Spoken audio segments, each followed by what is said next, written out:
Okay, hi everyone.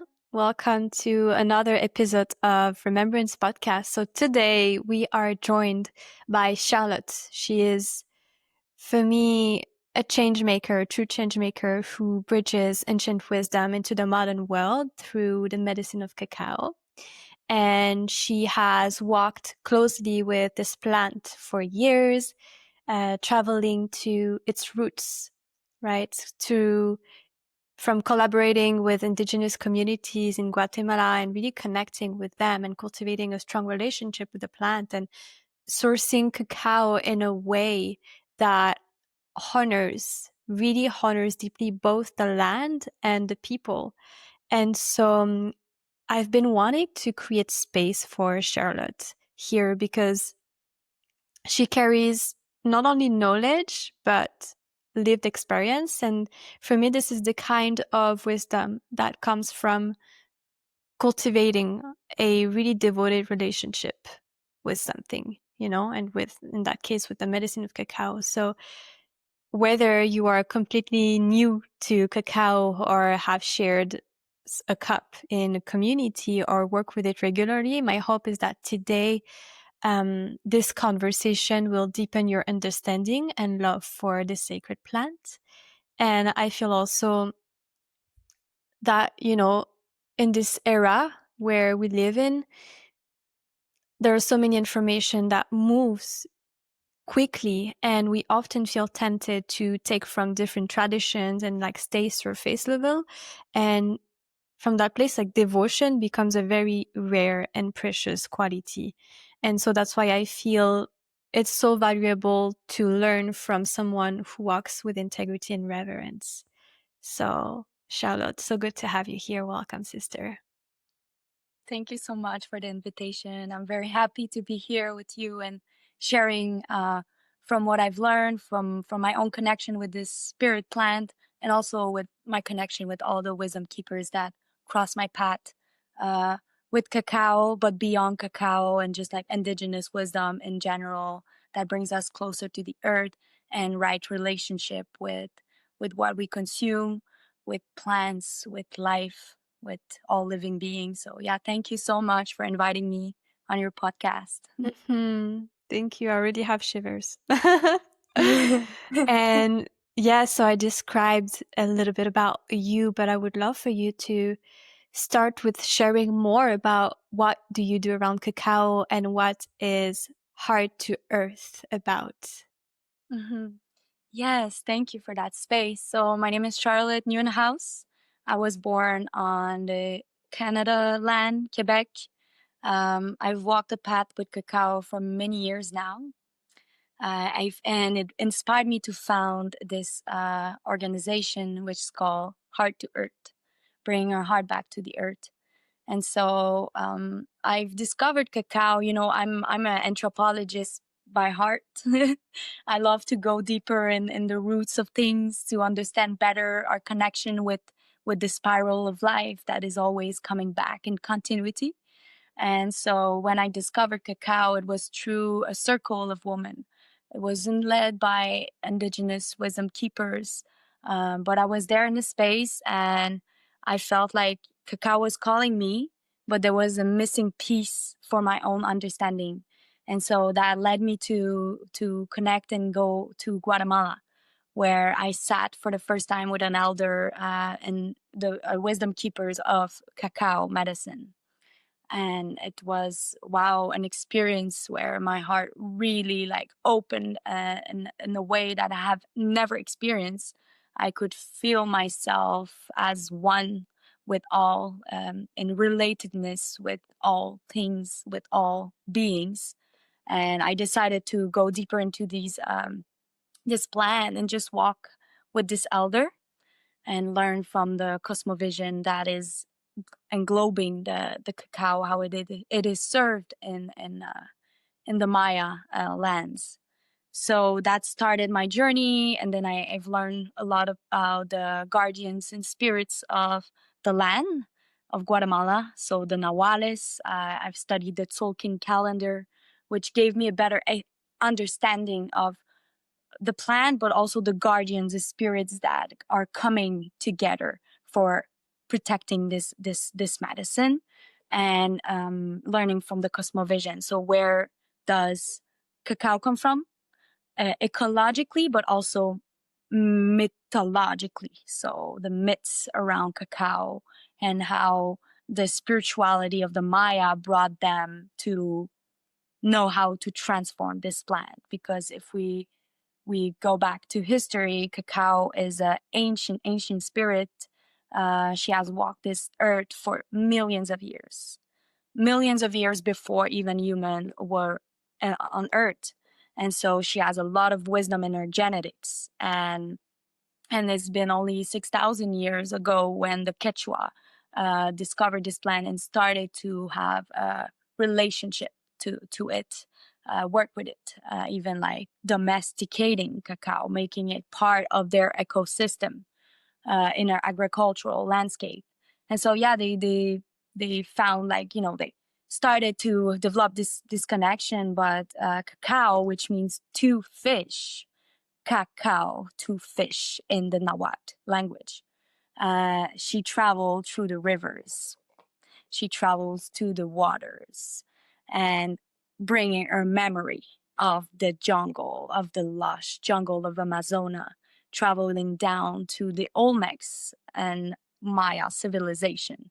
So we say that Olmec is the mother civilization of the Maya, and through their own connection with spirit and their own all their myths around creation of humanity, how it was born, they are the one that discovered how to do the ceremonial cacao that today we're still consuming.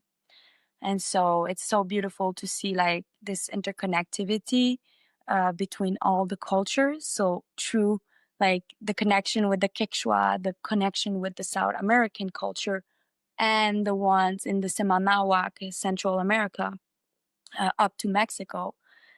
This is how we could bring cacao to life. And I think there's a deeper meaning to that and sense that we can give to.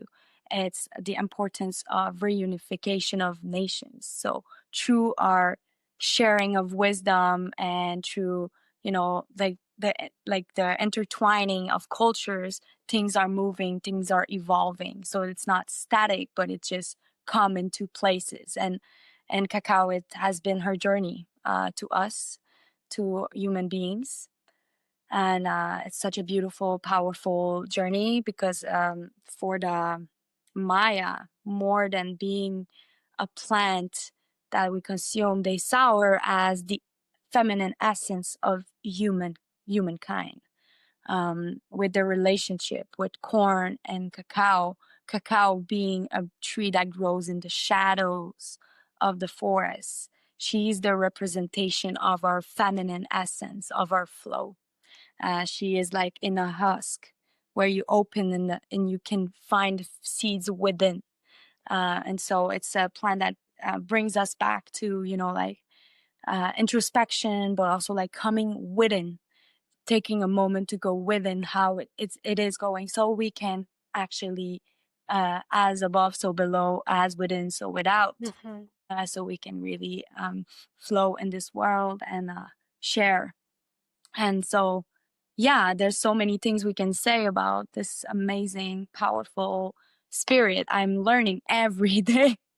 I'm learning every day with her, with my own connection, like beyond the concept, beyond what we heard here, because we hear so many things. And sometimes humans tends to just follow the flow of the society, like the societal culture. So it's like, oh, we have heard that cacao is a heart opening medicine. So that's what we get from her because we heard it. But how can we really foster a connection with a plant medicine beyond the concepts and beyond what we've heard, and true inner wisdom? And I think, like, that is what cacao is showing us. It's showing us our inner wisdom, the lightning in our heart, so we can dispel all the obscurations and fragmentation that we experience as human being disconnected from our heart and the mind. So Yeah. So beautifully said. Yeah. Mm. And how do you cultivate the relationship with cacao in your day-to-day life? Mm. I mean, for me, it's I have to say, in my view, plant medicine is not disconnected from the culture, from the ancestors, and from the land it grows in. So, of course, to have been spending a lot of time with the farmers, to have spent a lot of time and devoting myself to the land that it grows in, really shaped my relationship with plant medicine. I feel like in this modern world, we see a lot of plant medicine spreading all over the world, but there's something hidden within the landscape um, of those lands. So, of course, this has been like my first point was to connect with the land that holds the plant so I can better understand her in all her aspect, as well as ecologically, as well as spiritually. But day to day, it's really to sit with her, to pray, to bring my intention in the making, and to connect with the elemental forces of nature, the generators of life. Because if you see, the beverage of cacao encapsulates all four elements, being grounded. The seeds is planted in the earth, and then from there we are toasting the the seeds, which makes it like the fire element is really present. And from the fire, we bring the water, and we move the water into the, like with the cacao and with the air. So we're shaking, like we're with the molineo, we can bring the air element, and then from our intention, we're connecting to the ether. So basically, it's just to reconnect with what is, and the elemental forces that we already have within, that cacao is also embodying and connecting to those forces through her. So yeah, cultivating a profound connection with the winds, with the fire. Like I sit with fire so often, and the earth, and just bring our gratitude. I think is like, without even asking anything from her, just like trusting the inner wisdom and shutting down the mind and the high, like the, like this ego self that thinks that is separated. So bring this vastness and emptiness into the mind, so we can really listen and commune instead of consuming. Yeah. Thank you for sharing. Wow. And yeah, from what you share, I can really feel, and I really feel also in the way that I've been cultivating my relationship with cacao is not just with cacao. It is with life in general. It is the way that I nourish my body, my mind, my spirit. It is my cultivating my relationship with also the element and with the earth. It's just, it includes so much more than just cacao, and cacao, it feels like this is the um yeah, this just the starting point in some way, and like it opens the door to so much more. And so you just shared right now a little bit about, yeah, the process, and I would love for you to, yeah, to go deeper on like how do we grow cacao, where like I know that you've been connecting with people in Guatemala, so maybe if you can share a little bit about how they do. And also at the same time, another question that comes with this one is, uh, how would you differentiate norm like cacao to ceremonial cacao? And I guess it will like come into you explaining the process of it. So I just wanted to ask this one too. Yeah. Okay, so have to say that every nation has their own process with cacao and own ways to do. I'm not When I'm not talking about a universal fact, but just how ancestrally the Maya people have been cultivating and making this the medicine that they're making. So and especially the farmers I directly work with, because I can speak for that for now. And so, yeah, cacao is with the farms that we work with, we are really connected to the elements and the moon, the sun, the animals that are around, because cacao, she's a communal plant, especially when we talk about ancestral cacao. She needs to work with other um, animals, and her pollination goes with a mosquito, so she's really like dependent on this mosquito like health. And there's so many plants I could talk about that are like really important in the ecosystem of cacao, like madre cacao. She's a nitrogen fixator, but anyways, this is more like of the agroecological sense of it.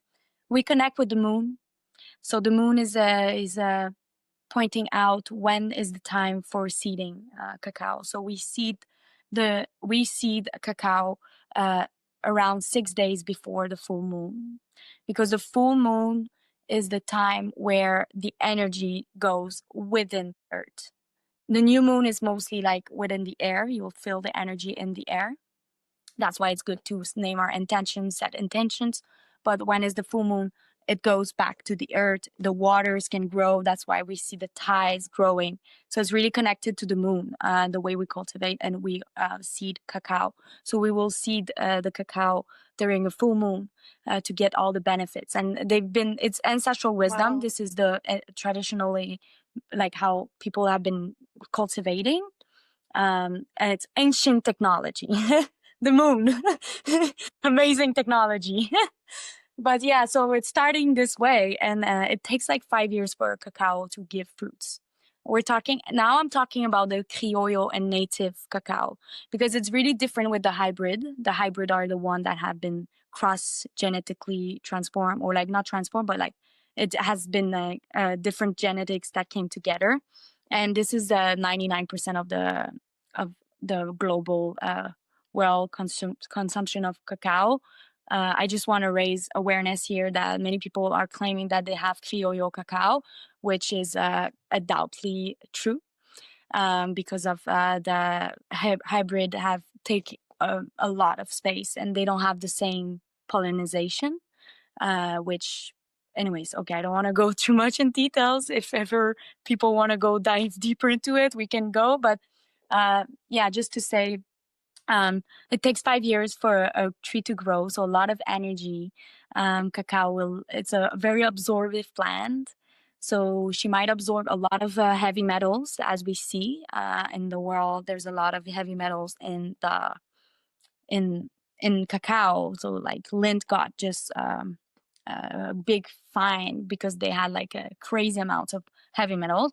Also a way for me here to bring awareness to what are you choosing to put in your body, because if we're not tuned into the forces of nature, it's probably what's going to happen with your cacao. And so yeah, like 5 years growing, and then we cultivate. There's 2 harvests per year in Guatemala. One is for making the cacao during the dry season, so we can actually do the fermentation process. So there's a fermentation process. It's like in boxes, like wooden boxes. We put banana leaves inside, and then we put the the seeds, or like the beans inside, with all the juices and the fruit juice that they have, so it can really take the flavor of it. And the ecosystem where it grows, it's going to change the aroma of cacao. So if you grow with banana trees, if you grow with papaya, these flavors will come into the cacao. And so yeah, we do the fermentation for 9 days. Depending, we are looking for a 70% humidity in the farms I work with. So we will wait until that is there. And so yeah, we just do the fermentation. We need to change the wooden boxes every 3 days. So it's just like having like a little, it mix. And then we have this beautiful potion. So it takes like 9 days. And then we have to dry those seeds. The drying process is around another 12 days. And every 30 minutes while it's in the sun, we need to move the cacao. We need to move the beans. And so it's a lot of efforts, a lot of devotion. It's not a process that you can just do quickly, like picking tomatoes. It's really much like, okay, it's a long process. You wait 5 years, like, and then, you do the fermentation, and then you dry the seeds. And then we toast. We toast, and in the traditional way, it's with the comal. It's like it's something in the soil. It's made but from soil. It's like a comal, and this gives the aroma of cacao. We put it on the fire, so no oven, no nothing like that. But it's like really like the fire element is there, and we mix the beans until like the husk can go easily out. And then we remove all the husk, and then with the metate, which is also the traditional volcanic rock material that they use, and the woman, usually it's women that do this process, they will just like um, just like crush the cacao to make the paste. So it's a lot of devotion, and I think there's nothing that says what is ceremonial cacao. It's Mhm. like there's nothing like that. It's pretty much like a new age, new way Mhm. to talk about that, because it's not something really that it's just it came like this. So it's since there's no like guidance of what is ceremonial cacao, it's hard to say what is ceremonial or not. But from our own way to do it, it's ceremonial because it's through the ritual practices that they've been practicing for ancestral, like for thousands of years. And this is the traditional way they've been doing cacao. And just a reminder that traditionally cacao was used for rituals, for ceremonies, for marriages, for rites of passages. So this is like the usual way we were using cacao. And among other things, what we do in the farm, we also do prayers and ceremonies every now and then in the farms. And they've been like losing this knowledge, the people, for some times, but they reintroduced it to do those ceremonies with the copal, with cacao offering to the land. And they've seen a result on the cacao tree, like having more fruits. And so Wow. this makes it ceremonial. Call it myself ancestral. Like for me, it's ancestral cacao because this is what I I see it. It's like ancestral, but ceremonial. It's a for me. It's a discussion we could have. It's a new word, buzzword that SEO optimizer search engine can bring you more people and into your website. So I think there's something about that I'm like not sure. Interesting. I didn't know that. Thank you for sharing. And I'm curious, have you been participating, I guess, yes, to ceremonies there? And I would love for you to share, like, how was that? How were the ceremonies and what did they consist in? And yeah, if we would love to share your experience, I'd love to receive that. Mm. Yeah, so I've been experiencing ceremonies with different elders and different traditions. So I've spent a lot of time in the Maya nations, so different communities from the Tsutuhil to the Celta to the Lacandonian to the Kekshi. So all ceremonies are very different from their own traditions. Um, from what I've experienced with the Tsutuhil, which are more based on the Atitlan Lake, for them it's something that has been woven into the new world, like the new modern world. So it's a lot about, connecting, like they weave ancient wisdom with the new way we consume cacao, which has been brought by Keith, an anthropologist that lived for many years in Guatemala, and he was like kind of like the pioneer of this movement of ceremonies that we see in the world right now around cacao. And he's an American guy, and so we brought back this wisdom of cacao and like he saw the power that it has for opening our heart. So in the lake, we consume it. It's around the fire ceremonies, and woven into an ancient calendar of the Tzolk'in. And so we navigate through different animal spirits of the day that are guiding our day, through like shamanic journey of underworld, middle world, upper world. So that's the way I've been experiencing it. A lot of beautiful flowers, altars. So it's not only cacao. Cacao is a component of those ceremonies, but we have copal, we have flowers, we have invocations, and the fire is something very important for the Maya people.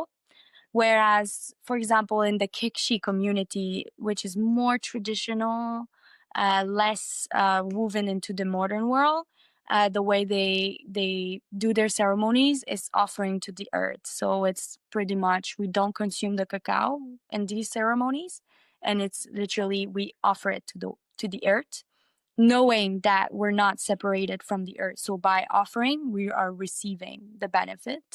And this is a symbol of abundance, fertility, and yeah, feminine wisdom flow.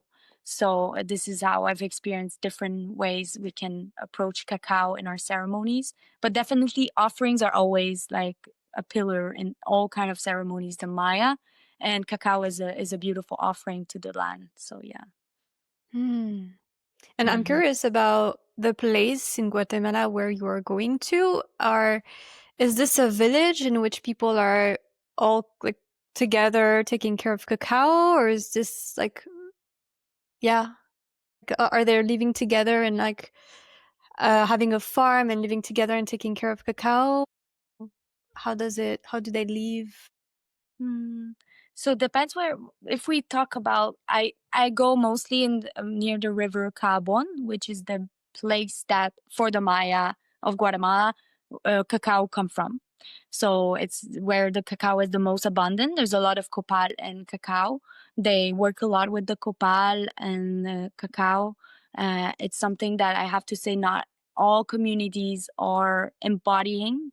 So many have lost this wisdom or not valued it. It's not that they lost it because it's something very like all the daughters they will consume, like they will learn how to do cacao on the metate at 7 years old, and it's like generally their metate are coming from like way back generation. So it's like from generation to generation the abuela will give or metate to the daughter so the tradition can continue. So they connect this way with cacao. You know, that everybody has cacao trees in their field or in their small farms. It's not like a big farm, you know. It's mostly like local farmers working with the land, like eating from the land, being like 100% connected to what they eat, and they cultivate cacao into that. And especially for women, cacao is so important because it's part of even the conception of human being, being used in the pregnancy.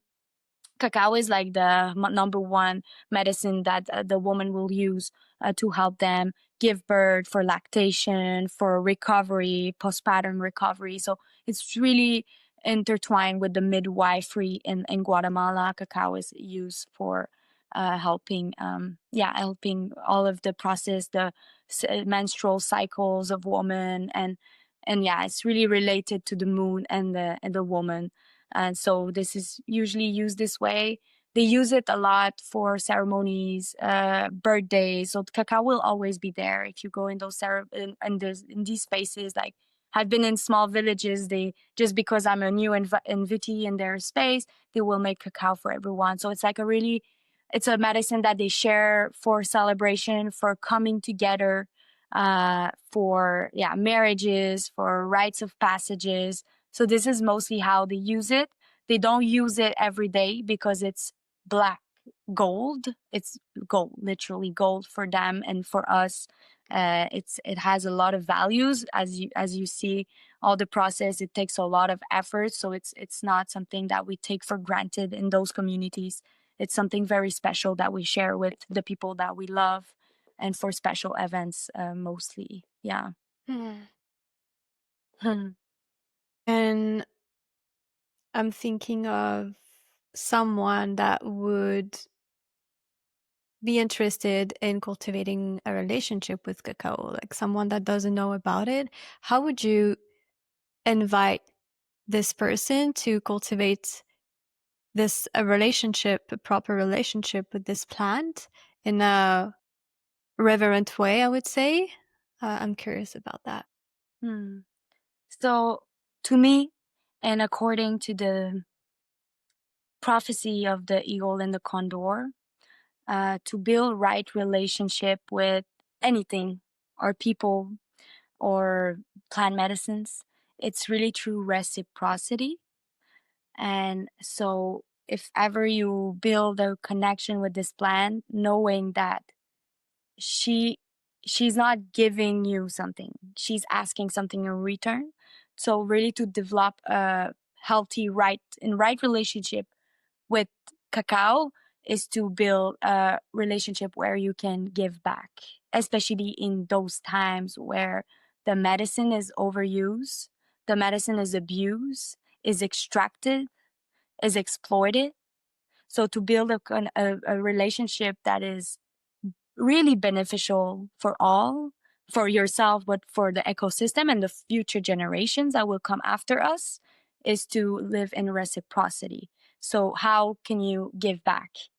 Because we know this is the law. It's a universal law of, giving and receiving. So if you want to receive from a plant, you need to be in devotion to our own health, our ecosystem, her culture, the people that are taking care of this plant. So I think that would be my message. It's like some people will say, I have a good intention, but I go a little deeper into like the right relationship that we need to bring with cacao, especially with the prophecy that comes with this plant. So first time I went to Guatemala, an elder did a transmission to me about a prophecy that lived for thousands of years about cacao. And it's the prophecy of cacao says that one day cacao would go out of the jungle into the world to reunify people, to bring them back to their heart, to bring people all together. So how does that look like? Imagining a world where sacredness is really honored. How would you consume her? How would you honor her? How she's honoring you?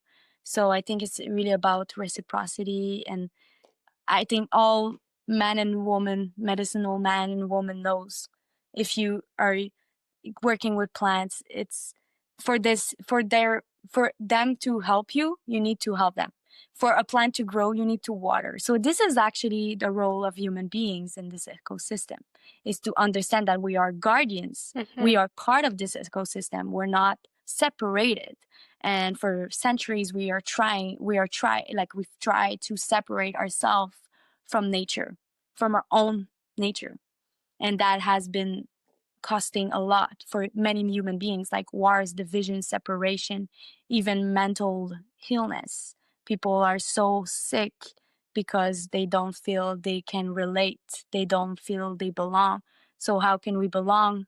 It's through reciprocity and holding in reverence those plants. But of course intention, like, can be as simple as that. But I'm talking more for people that are holding space with cacao. I'm calling them to honor the cultures where it comes from, honor the ancestors that take care of those medicines, because the farmers are struggling in the jungle while you're hosting your ceremony at home and opening the heart of others. So to really be in connection with cacao is to honor the ancestors, because those seeds are growing and are this medicine, you have it in your hands because people took care of them, so it can travel to your hands. So having this gratitude and reverence to that process, and give back, knowing that everything you give, it multiplies anyway. So don't be scared to give and honor. It's an honor to honor those lands and connect and go in the jungle, go sit with the tree, as simple as that. Recognize, see, it's the tree of life. For the Maya, cacao is the symbol of the tree of life. So honoring the tree of life through your actions, through your thoughts, through your integrity with the medicine. Mm. Wow. I love this answer.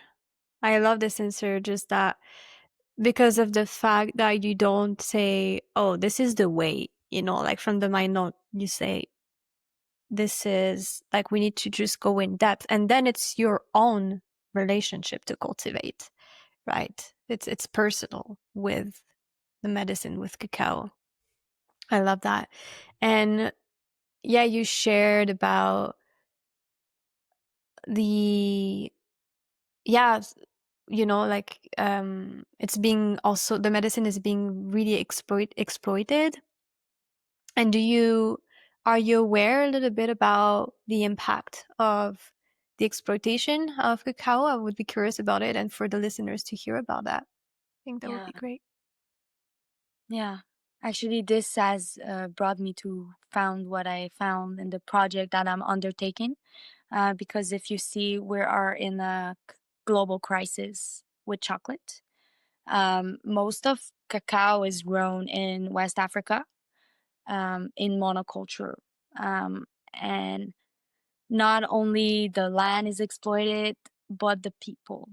Usually, if you talk about cacao in Africa, sadly, what land, like land in the people heart is slavery. They associate cacao with slavery. People are exploited in those lands, and this is 70% of the production of cacao. So all the chocolate, all this is through exploitation that is possible for us to consume. And again, law of reciprocity, while all these trees right now are dying, they are dying and massively. They lose so much of production. Mother Earth is like telling us, guys, this is not the way. You're exploiting me. It's not gonna work. The quantity of heavy metals is not even good for you, like it's all in reciprocity. What you give, you receive. So if we give exploitation, well, we will exploit our own bodies as we consume those things. So this is something that we need to be aware of, because we can't consume cacao the way we've been consuming for the last century.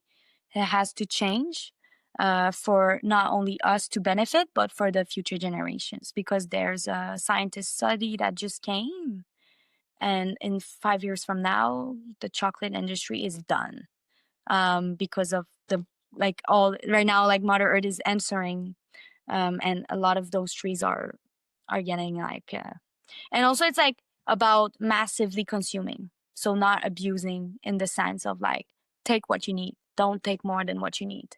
And even I will encourage to give back more than you take, because we're in the process of regeneration and we're in a post-capitalistic era. We've been abusing this earth, so we need to give back more so it can continue sustaining us. And that is the message that indigenous people are right now sharing across the globe. And I've sat with so many of them sharing about, like, okay, now is the time to hear Mother Earth and to come back together. And even in Guatemala, so Guatemala, it's a different reality, but just in 2024, so last year, 40% of the production has been dried out. So we lose a lot of this production, and you see it with the price of cacao rising. It's not a coincidence. It's really because it's more and more rare. And me being very involved in the communities and talking with the farmers, many of the farmers are like, you know what, I'm gonna grow bananas instead, because first, it's so much work, like all the process, and it's a very hard plant. Like cacao, she's a little, like, she needs a lot of care. If you see how we take care on the land, she's not an easy plant. She's not giving her food so easily. It's like, okay, you need to take care of her, you need to maintain, you need to pray to her. Like, there's so much the steps that we need to do for her to give us bear the fruits. And so many farmers are like discouraged from that, because it's so much work. And for my own, like, talking about my own reciprocal journey with cacao. So I founded this project with an association in Guatemala, an indigenous led collective of women. We founded this project, which is called Safeguarding the Biocultural Heritage of Cacao. And we are right now raising money and looking for funders to help us build up seed banks of ancestral cacao. Because, as I said, 1% of the production in the world is ancestral cacao, and we're losing this genetics, we're losing these varieties. And when we lose genetics, we're losing biodiversity, we're losing ecosystem, we're losing life. So it's for us important to bring back those seeds alive, multiply them. And the reason why we use hybrid, it's again to answer the demand of a greedy industry. It's the only reason, because hybrid, it takes 3 years instead of 5 years to grow. It's also really dependent on agrochemicals. So it's a lot of agrochemicals in the hybrid production. And so there's a lot of conflicts with what is like ancestral cacao and hybrid cacao. They can't grow together even. Hybrid will take over the cacao and the ancestral cacao because they don't have the same pollination. So there's like a lot of dimension to to be aware of. And so that's my devotion, is to grow the seed banks. We're building a nursery. This month we planted back 5,000 trees that we disperse in different communities. I work with an association in Guatemala, and we offer training because it's good to plant trees, but without the knowledge and without knowing how to take care of those trees will just die, and the cycle of death and rebirth will continue. Um, so yeah, it's just like this. And if ever people wants to be part of that, like if you're using cacao and you're feeling like the call that you also want um to give back, to live in reciprocity, I'm very welcoming of other beings who wants to be part of this amazing project. It's like the first project that has been done for the ancestral genetics cacao, and safeguarding also the biocultural heritage. So what I'm meaning in bioculture, it means our connection with the earth. So how culture are interwoven into the tapestry of biology, of ecology, which is super important, because what is sacred becomes a commodity very easily when we forget a connection with the earth and the stories that bring us back to that interconnectivity. We've seen it with coca leaves that became cocaine, dissected from its sacred component. We see it with cacao that became chocolate, dissected from its heritage. We see it with so many plants. Tobacco, tobacco, corn. Like corn is like, we almost lost all the genetics of corns. And it's, if you see corn, how important it is for the people, and how like we are, the Maya say ishim for being like a man, like I can call you ishim, but it means corn, because humans are corn people. So if you see yourself as the food that you eat, how would you like revere those beings? It makes the whole difference to honor the biocultural heritage, because it brings back the sacredness and the honor and the reciprocity. So yeah, that's like our devotion, and that's the importance of the project. As I said, yeah, it's so much exploitation So and much. yeah. And the biggest one is water. Yeah, water. Like yeah. But I want to add something, because I had something that a elder told me, and it just like stood, because um see, her name is Nana Ishkik, she's my midwife, and she said all the elements have been polluted, all the elements have been contaminated. Water is contaminated, air is contaminated, the earth is contaminated. The only element that will never be contaminated is the fire, because you can't contaminate the fire. And this is, for me, a call for all beings to come back to the light, the fire within their heart that is uncontaminated. We have so much trauma, memories in the waters, but let's come back to our heart, to this sacred fire. Let's hold this light.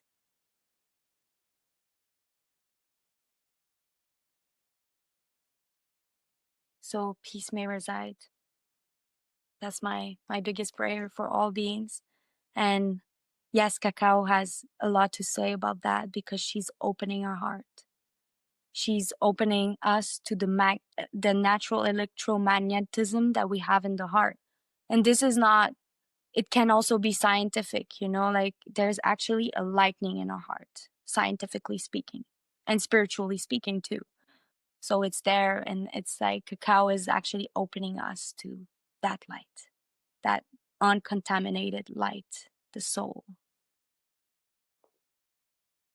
Yeah, it just brought me back to the reason why I've been really devoted myself to learning about the impact of meditation on my body. Is it makes so much sense now that you share that. It's like like the way I've been learning it with Dr. Joe Dispenza, amazing teacher, definitely recommend, is yeah, he always brings you to connect back to the heart, always to the fire within you, and that will just heal all of you, and generate more life force energy so that you can heal, create, and do whatever you need to do that is in your highest good and the highest good of all being on earth.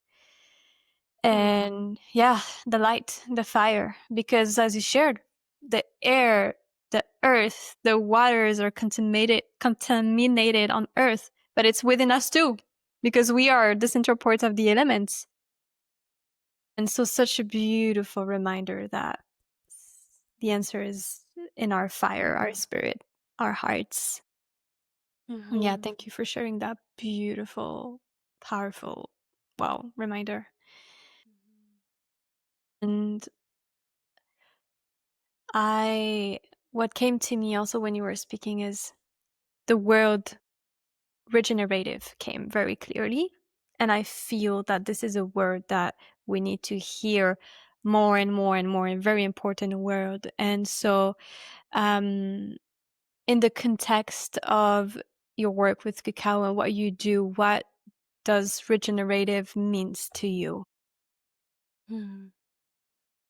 Wow, yeah, it's good to talk about that. Thank you for asking this question. I'm really connected to regeneration. I've studied in regenerative system designs, and I've decided to design my business into a regenerative model, which for me it's like I want to prove myself, but the world that is possible to be in regeneration and still thrive, even though the capitalistic system and the economical system that we're in right now is pushing us to do the opposite, to extract more, to have more profits, to treat life as resources instead of as co-creators of an interconnected web of life. So for me, regeneration is really about reconnecting to the web of life, to the interconnectivity, the relatedness that we have with all beings. So I'm inspired by different models, but literally everything coming from the source, coming back to the source. And it can be like a whole discussion on regeneration. But how we see it in nature is just, it's natural. It's a natural cycles that is happening. The earth is regenerating herself. She doesn't need us. But who forgot about that? It's us. It's our own connection with the earth and our own way we give back. And so in business or like in the academic world, when we talk about regeneration, opposing to sustainability, because sustainability is to sustain. So it's like not to harm more than it is. Regeneration, we go a step further and we say we give more than we give more than we receive. So if I take, for example, 5 kilos of cacao, I plant 5 trees that will give more. Like there's like this kind of dimension of living in reciprocity. And this is something that indigenous people have understood and they still practice, because 80% of all biodiversity in this world is kept by indigenous nations. So what I see about regeneration is just to come back to the earth and being very connected and understanding of our needs beyond our needs. What does she needs? What this bird needs? When we plant, we don't plant for only us. We will plant one for human, one for the dog, one for the bird, one for the spirit. Like you don't plant only for yourself.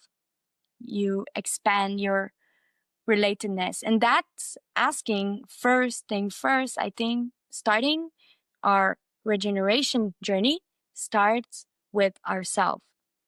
How we are sometimes in this grow culture, this worldview that is reductionist, that we reduce things to things. We forget our interconnectivity. So starting with ourselves, regeneration starts with the worldview. How do you see the world? And from there, from how you perceive it, this will just be what it is, you know? So if you perceive your food as commodities, that will be how you will treat the world. As commodities you will extract and all. So I think it really starts with our own connection with self. There's a saying by Wu Wei Wen. He says, you're unhappy because 99% of the thing you think is about yourself and it doesn't exist. And this is something that even neuroscientists have studied for a long time. There's no space in the brain that has the ego self. So this is something that we construct. This is the worldview that we've been living in, disconnected to all that is. So regeneration is just to come back to relatedness. So yeah, it's like this, you know, it's as simple as slowing down, simple as connecting with your breath, simple as connecting with your heart, meditating, eating with consciousness, looking at what you take in your body, how you respond to the earth, how you're connected. So yeah, I think this is it with our interpersonal connection with our communities, and in our thoughts, like having regeneration. So it's like generators are like generating life, but regenerating is like you give more life than it was before.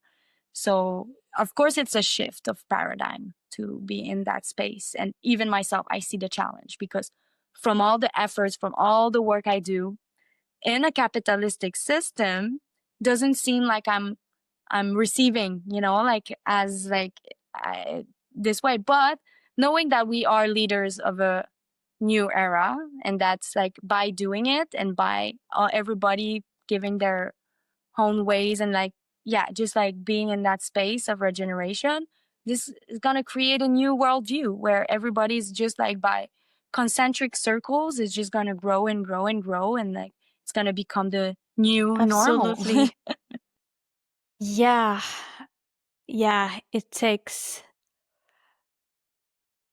I feel, a huge amount of effort and awareness to see these parts of us within us that are not love and that are extractive, because we all have these energies within us. This is the way, I mean, we all, for the people in the modern world, we have been conditioned in this way. We have been growing up in this way for the majority of us, whether through in our families or in the education system. And so at the same time, I'm like, when I see people consuming, extracting, I'm like, I used to blame, but I'm like, the compassion is what we need today, right? Because it comes also from a level of unconsciousness. So yes, we need to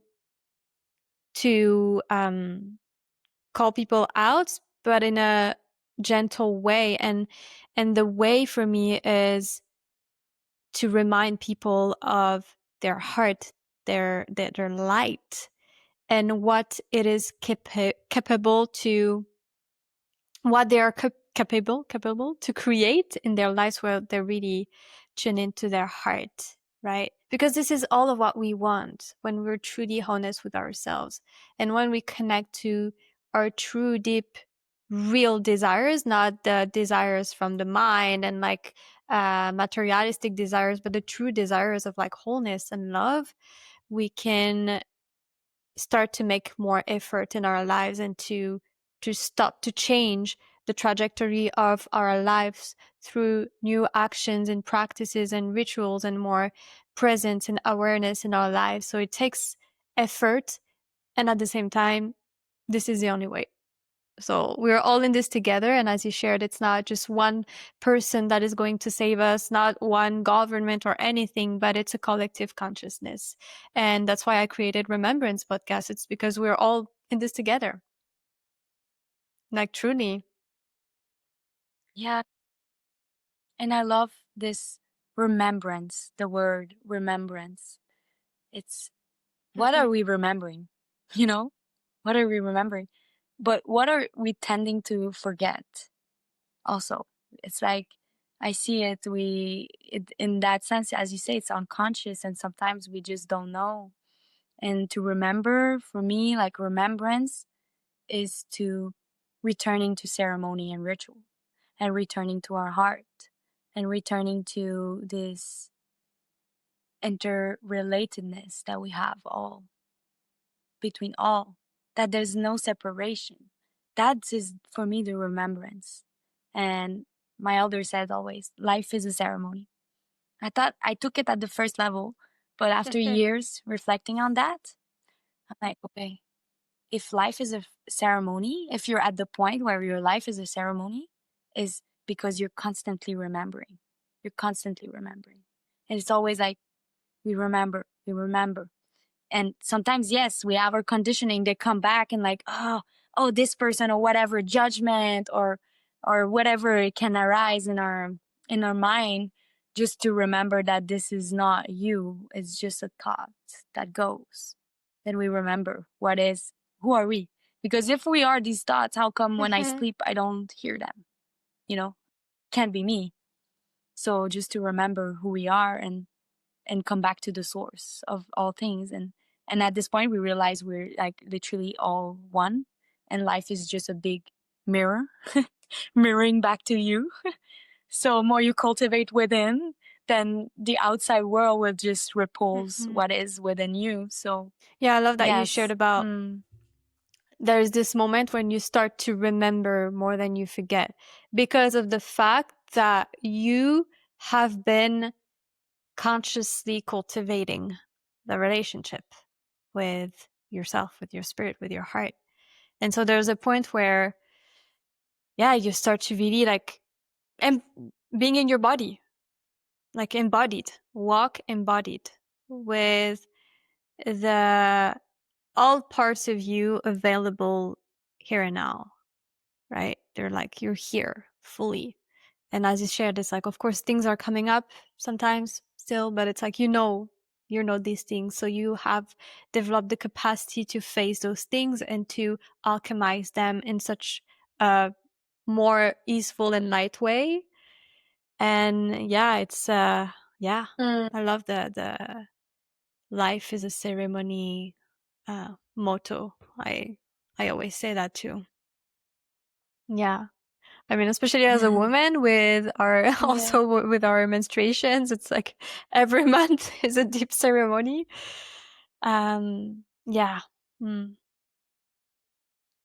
Mm. And is there Yeah. something that you're currently working on that you'd love to share with our listeners? And yeah, what's alive for you in your work right now?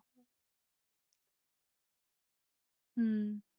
Well, as I said before, yes, we're working on creating a seed bank to preserve the ancestral genetics of cacao in Guatemala.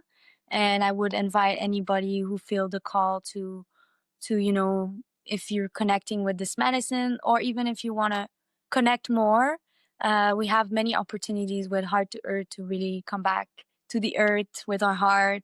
We offer like containers based on earth, like it's earth-based spirituality. So how can we really foster this connection with the earth, inner and outer?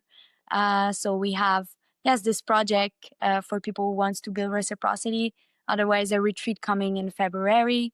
We have spots still available. It's coming like in 6 months, but people are really excited about it. It's going to be with Earth Elders of Guatemala, and we're going to go connect with cacao medicine, woven into the Maya spirituality and our connection with Earth. So I'm inviting people, if you feel the call to go deeper into your practice with cacao and wants to connect with the farmers, with the people, with the wisdom keepers, we have space for that. Otherwise, we also have our website. If you want to, every purchase of cacao, encourage the farmers, the women collective that we work with, and beyond that, we give a percentage for this project for the seed bank and nursery that we're building in Guatemala. Wow, that's been such an incredible experience. Wow. I'm so excited for the people that will participate to that. Yeah. And Mm. before we wrap up, I wanted to ask you another question. What is the most beautiful experience you had serving cacao?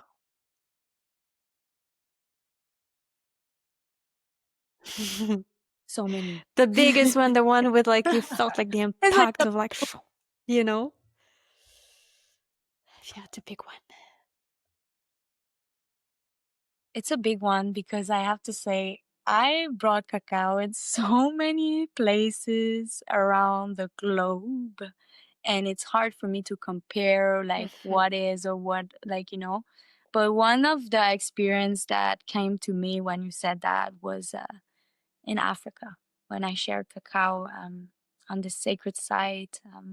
I've been working on the preservation of a beautiful mountain in a sacred site in South Africa. It's called the Cradle of Humankind, and we did a lot of ceremonies with elders from all over the world coming to pray and serve the world in a message of peace and compassion. And it was so beautiful that I had the opportunity to serve cacao and bring the wisdom that is from my elders, that is not related to my genetics, but it's definitely a soul calling for that medicine and to serve her and to share that. It was with a group of women. And I just really thought, like, at this point, it was so beautiful to see and to serve, you know, like women from across the globe, so far away, um, in a circle. They never took cacao, you know, they didn't know about this biocultural heritage that I brought, and to see all of us together has been very opening for all of us, for all the women. Many of them have lived a very hard life. South Africa is not an easy country to be in, with a lot of exploitation and, you know, rapes and all these things that women are going through in this place. And honoring every woman through cacao, like, and showering ourselves with love and like love letters, and it has been a beautiful experience for me. I had many experiences, you know, sometimes like in India, and but always for me, what is the most special is just to bring cacao where it's the most Yes. needed. Yeah, it's just as simple as that. And to do offerings to the land. Like I offer to the land cacao. I just gave to Mel, one of her friend, a brick of cacao she can bring, and I asked her to offer it to the land of Israel, to bring the healing at this space. For me, this is like, what is Yes. this medicine asking me for? You know, is to share it with the land that needs healing, love, and compassion. So this is the most beautiful thing for me, in that Wow, you're a service. true Yeah. vessel of service. It's like cacao is really working through you, and it's really Mm. beautiful to, yeah, to see that in you. And Mhm. yeah. Yeah, she catch me. She catch me. You know, sometimes the plant medicine just come to you, and she's like, "Okay, Mhm. you, we have business to do." Mhm. I Okay, you love that. catch me. I see you. Yeah. Yeah, if you're ready to Mm. wrap up, if you are. Yeah, so Charlotte, thank you so much for sharing your heart, your journey, and your deep relationship with cacao with us. And it's been such a gift to listen to the wisdom that you have gathered, you know, through the years of walking alongside people and with this medicine. So for those of you listening right now, I hope that this conversation has deepened your understanding of and respect of for cacao. And you know, it's not cacao is not only a plant, but as a mirror, right? A mirror for how you treat yourself, your body, your mind, and your spirit. And so, yeah, if you feel called to connect with Charlotte, explore her work, go to her experience in Guatemala, or learn more about Heart to Earth, you'll find all the links in the show notes. And thank you so much for joining us in this space in Remembrance Podcast. And thank you, Charlotte. Thank you so much. Thank you so much for this invitation. My pleasure. Until next time. Until next time.